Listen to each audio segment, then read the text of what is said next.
We have some cool new features on our website where we offer live scheduling now.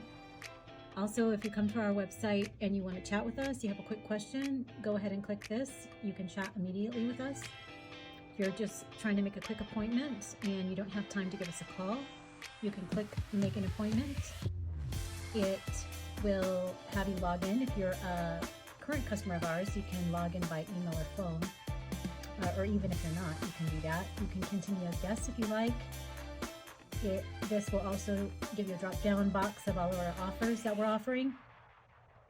If there's a service that you have in mind, you can pick a service.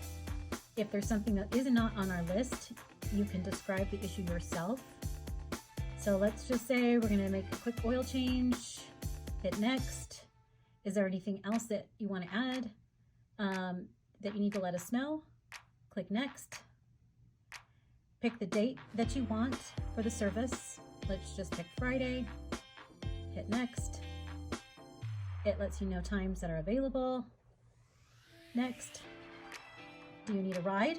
Or no thanks, you don't need a ride, or yes, I need a ride. We'll set up Lyft for you. Continue.